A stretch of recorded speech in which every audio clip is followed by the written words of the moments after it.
warahmatullahi wabarakatuh. Perkenalkan, nama saya Dewi Aditya Astarini, CGP Angkatan 10 Kabupaten Kendal, asal sekolah SMK Negeri 1 Kendal. Di sini saya berperan sebagai supervisor. Perkenalkan, nama saya Ali Masudi, CGP Angkatan 10 dari Kabupaten Kendal, SMK Bina Utama Kendal. Saya berperan sebagai coach. Perkenalkan, nama saya Huswatu Nikmah, CGP Angkatan 10 dari Kabupaten Kendal, asal sekolah SD Negeri 3 Karangsari, berperan sebagai koci.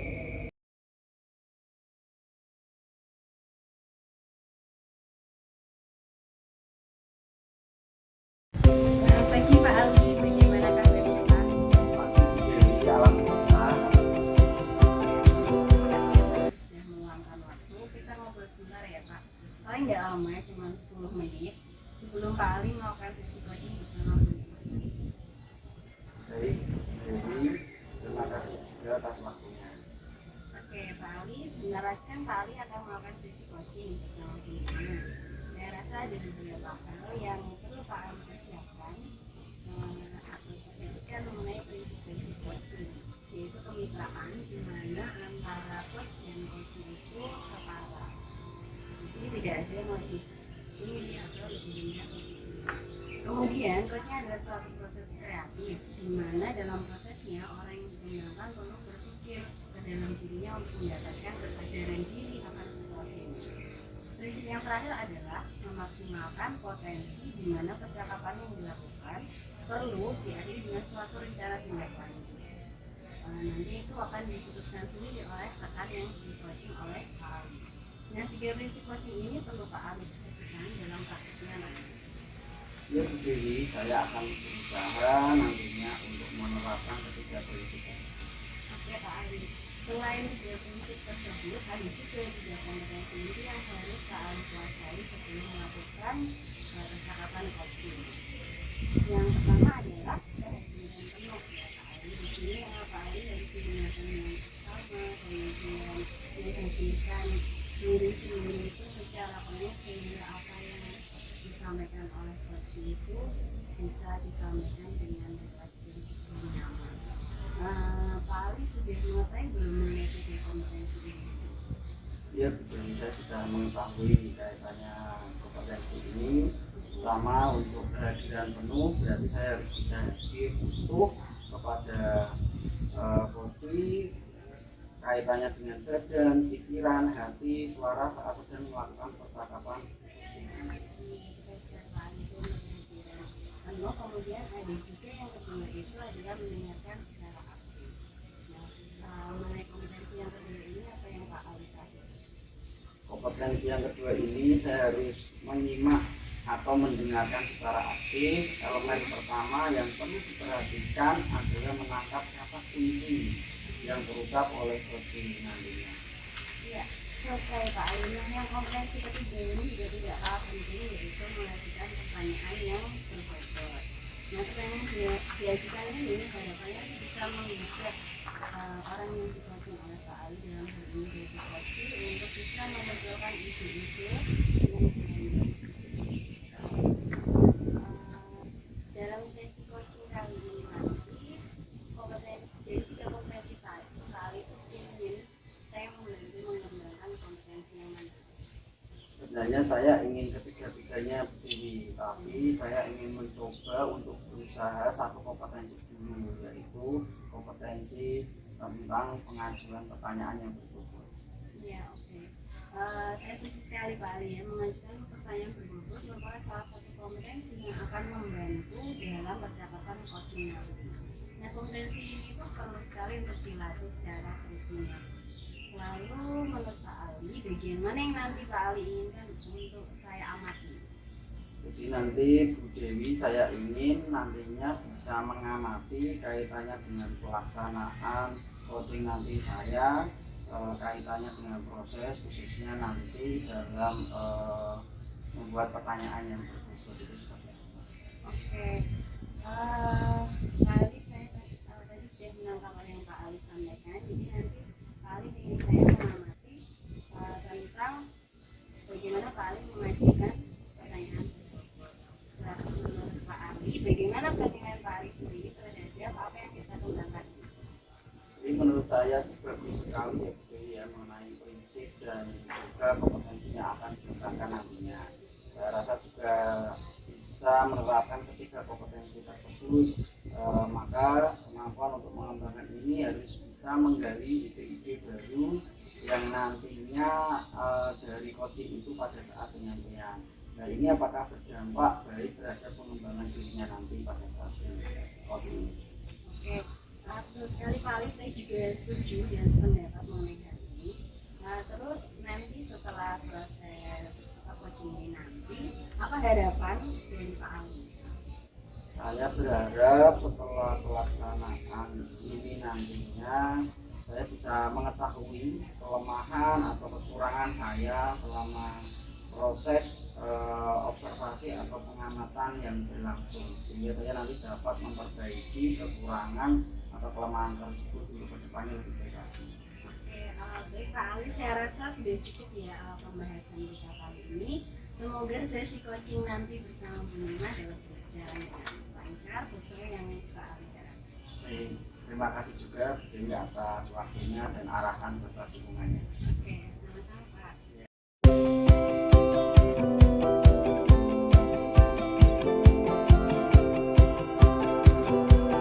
Selamat pagi Pak Ali. Pagi Bu Nikma. Pak Ali boleh minta waktunya sebentar? Ya boleh. Oke, ini saya mau Pak cerita-cerita sharing Pak tentang masalah saya di kelas sih Pak, tentang anak-anak murid saya di kelas 2 Pak. Kemarin itu kan ada beberapa anak, ya tepatnya 3 anak sih Pak, yang lari-larian di kelas terus mengganggu temannya gitu sih Pak.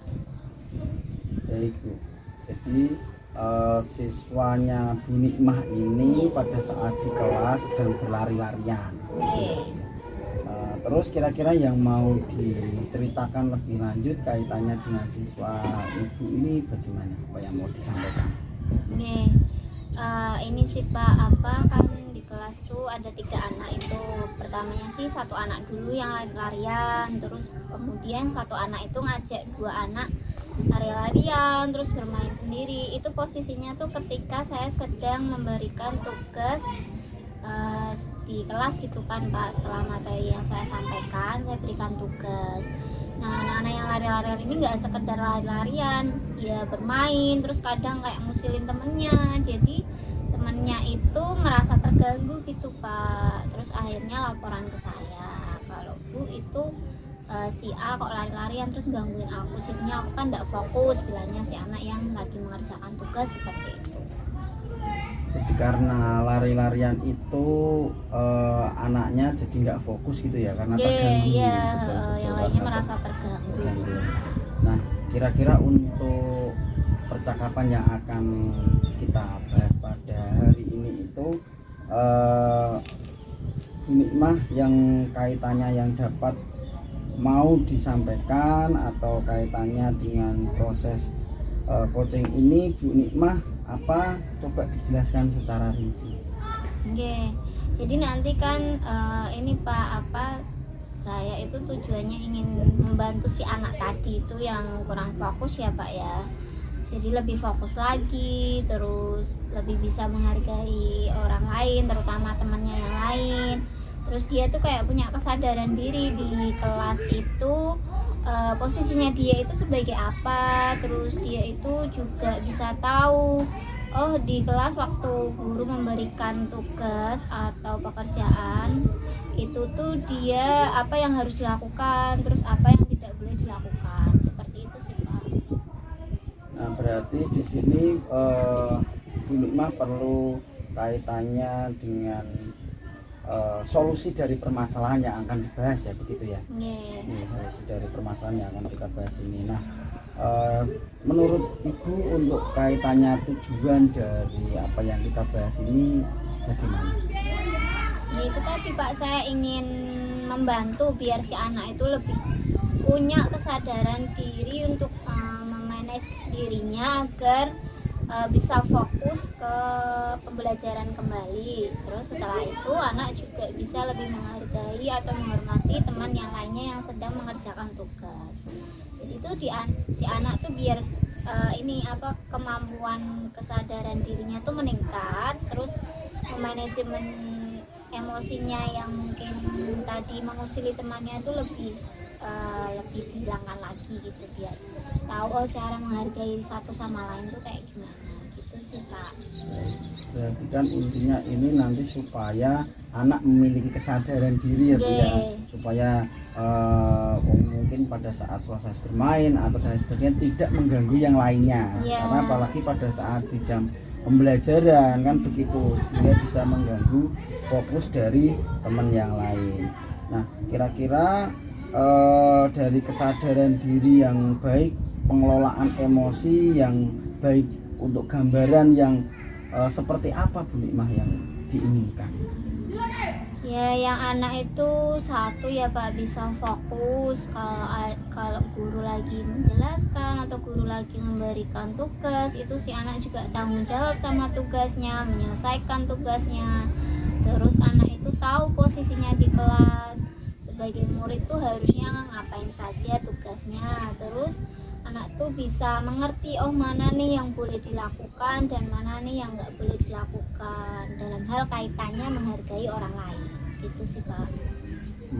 Baik. Nah kira-kira dari yang Bu Nikmah sampaikan tadi, gambaran skala ukurnya ya, kira-kira dari rentang 1 sampai dengan 10 itu posisinya Bu Nikmah saat ini tuh bagaimana posisinya? Skala berapa? Kalau dari posisi yang tadi saya ceritakan ya Pak ya, itu kalau saya menilai itu di posisi 5 Pak.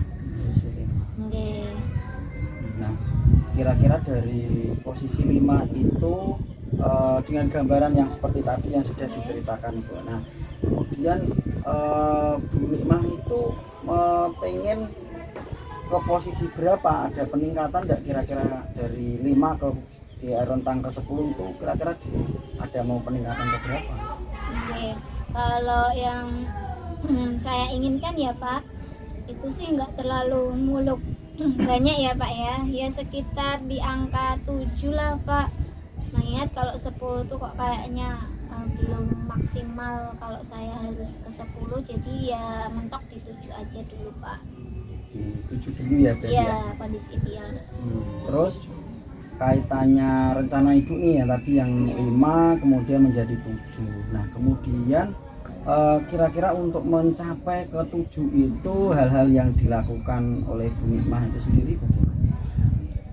Kalau yang sejauh ini yang sudah saya lakukan itu masih dalam ini sih Pak, apa kayak menasehati gitu sama anaknya. Terus saya panggil ketiga anak itu kayak memberikan gambaran gitu Pak, oh ini dampak yang kamu kan melakukan ini, nanti dampaknya seperti ini. Masih sebatas itu sih Pak. Cuman ini saya agak terfikirkan ke ini Pak, mungkin nanti akan menerapkan ini pembelajaran seperti yang kemarin saya dapat itu ada KSE itu loh Pak, keterampilan sosial emosional. Jadi saya kok kepikirannya ke situ, nanti nerapin KSE yang saya integrasikan ke dalam pembelajaran maupun nanti saya ajarkan secara eksplisit sendiri. Itu sih Pak, yang terpikirkan masih itu. Kalau yang sudah tadi ya masih dalam batas menasehati terus memberikan gambaran. Baik.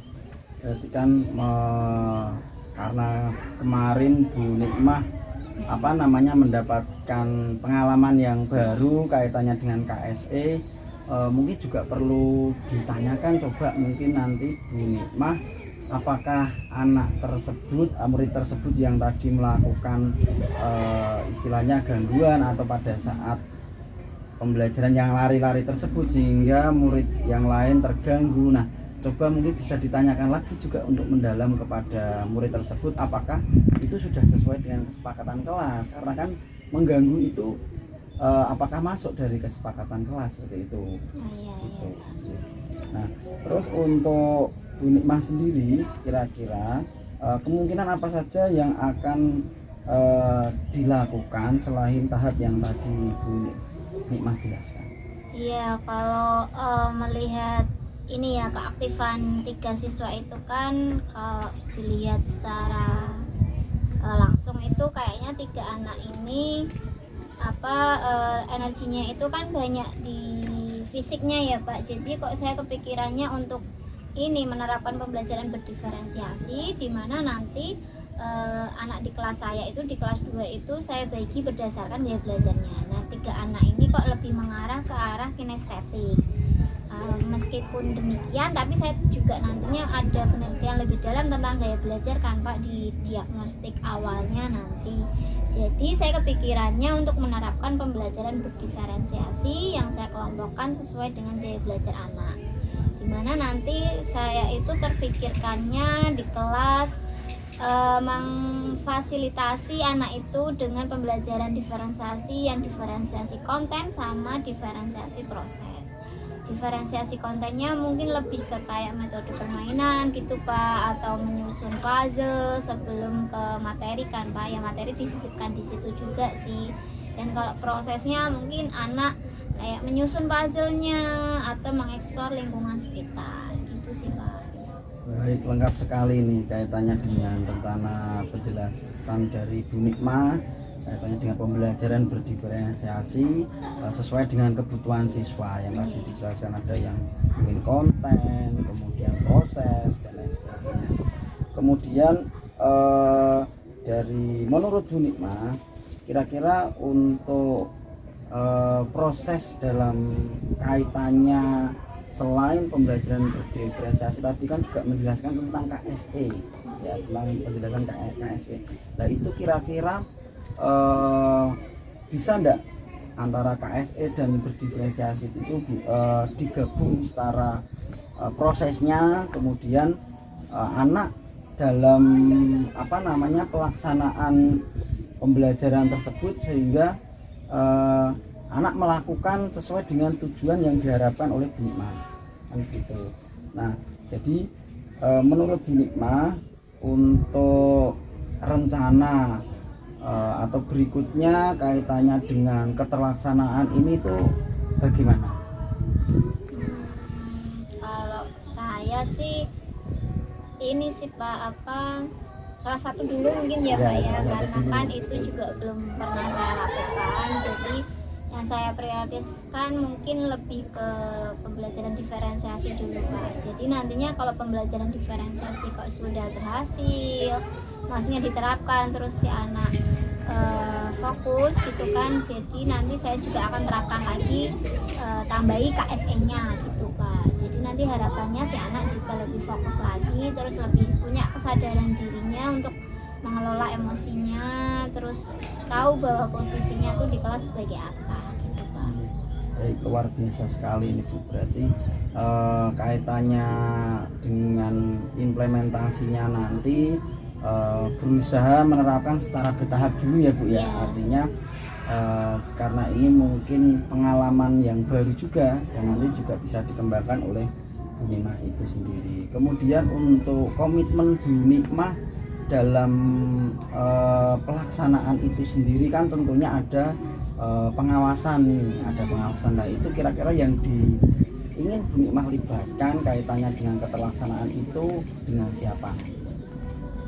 Mungkin nanti saya akan minta ini ya Pak, kerjasama sama guru kelas 6. Kebetulan kan guru kelas 6 namanya Bu Vita itu sudah pernah menerapkan pembelajaran diferensiasi. Jadinya kan beliau nanti saya ajak untuk kolaborasi sebagai pengamat juga.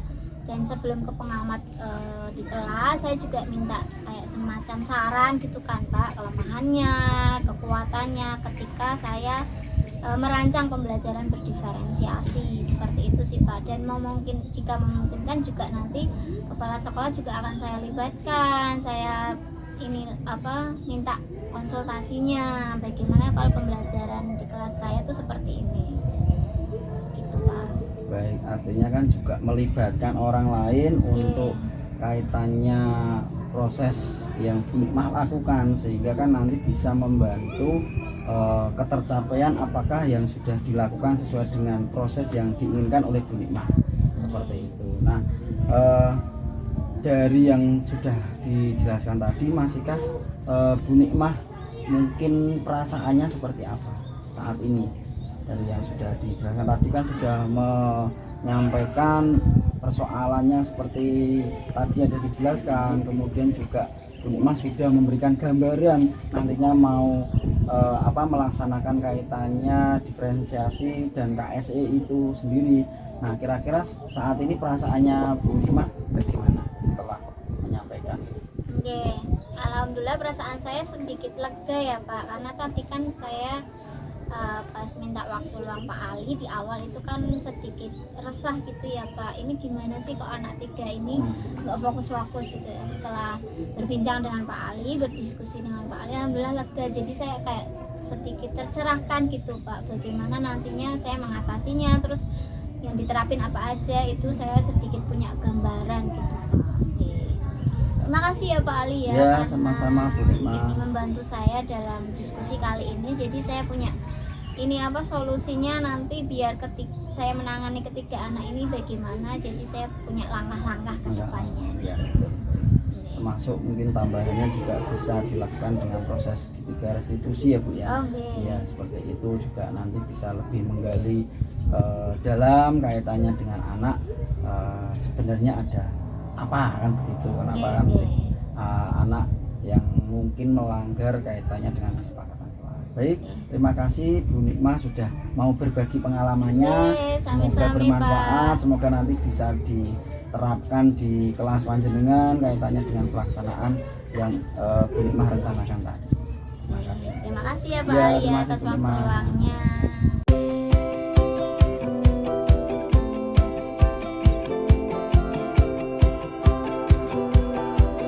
Halo Pak Ali, Halo Bu Dewi. kita ketemu lagi ya. Iya Bu Dewi. Boleh minta waktunya sebentar nggak Pak? Saya mau ngajak Pak Ali diskusi mengenai apa yang telah Pak Ali lakukan tadi selama sesi coaching. Ya boleh Bu Dewi. Baik Pak Ali, setelah sesi coaching tadi berlangsung, bagaimana Pak Ali menilai diri sendiri ya?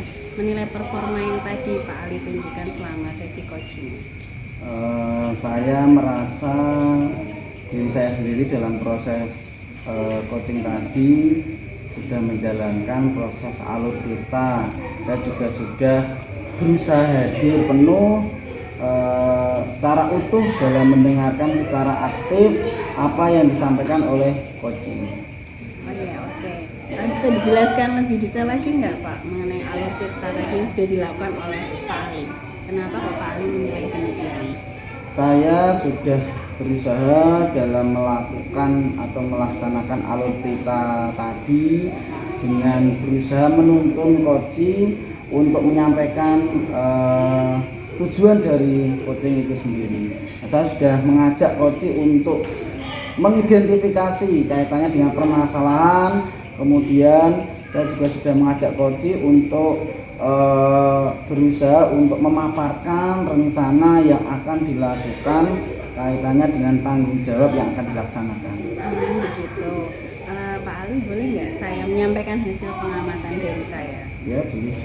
Jadi tadi saya mengamati ya selama sesi coaching, Pak Ali mengajukan pertanyaan-pertanyaan berbobot yang dapat menggali ide dari coaching sendiri.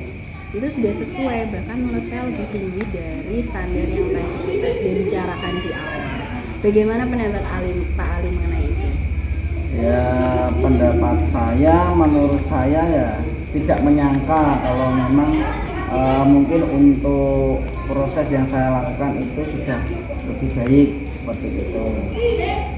Oke, namun demikian tadi saya tuh juga melihat ya Pak ya, dari sesi coaching yang Pak Ali lakukan tadi, menurut saya tuh masih ada hal-hal yang bisa dikembangkan. Misalkan tadi pas saat Pak Ali itu menanyakan mengenai tanggung jawab yang akan dilakukan oleh penerima, saya mengamati Pak Ali itu belum begitu menggali lebih jauh tentang itu. Sebetulnya kalau merujuk ke standar yang seharusnya Pak Ali itu bisa menggali lebih, misalkan nih menanyakan tantangan yang dihadapi pada saat itu, kemudian nanti bagaimana cara mengatasinya. Seperti itu Pak Ali. Gimana pendapat Pak Ali? Ya sebenarnya saya juga merasa seperti itu sih Bu, masih kurang dalam penggalian informasi kaitannya kepada coaching. Oke. dari diskusi kita ini tadi, apa yang sudah terbayang akan Pak Ali lakukan untuk meningkatkan lagi performa yang tadi? Ya, saya akan berusaha meningkatkan dalam kaitannya yang tadi sudah disampaikan oleh Bu Dewi. Ini menjadi masukan bagi saya untuk lebih lebih bertanggung jawab kaitannya mengajak si Koci itu lebih mendalam lagi dalam menyampaikan permasalahan-permasalahan. Oke, baik Pak Ali, sekarang kita sudah mengetahui ya tentang kekuatan dan juga kelemahan yang Pak Ali tadi sudah tampilkan selama sesi coaching, dan juga saya tadi sudah mencatat dalam lembar pengamatan yang saya miliki. Baik Pak Ali, satu pertanyaan lagi nih, apa yang sudah Pak Ali dapatkan dari proses ini? Baik Bu Dewi, terima kasih. Tentunya saya mendapat pengetahuan baru ya Bu Dewi, kaitannya dengan pengalaman proses coaching dengan Bu Nikmah tadi. Jadi kaitannya masukan dari Bu Dewi ini sangat luar biasa sekali, supaya nanti bisa membangun diri saya untuk lebih baik lagi dalam proses peningkatan coaching berikutnya. Oke, baik Pak Ali, sangat menyenangkan sekali ya berdiskusi dengan Pak Ali. Semoga Pak Ali bisa terus mengembangkan diri dan orang lain melalui proses coaching. Ya, baik, siap Bu Dewi, terima kasih atas waktunya ya, sudah berkenan berdiskusi dengan saya. Oke, terima kasih juga Pak Ali. Ya, sama-sama Bu Dewi. Sampai jumpa lagi. Siap. Demikian penampilan dari kelompok kami. Terima kasih. Wassalamualaikum warahmatullahi wabarakatuh.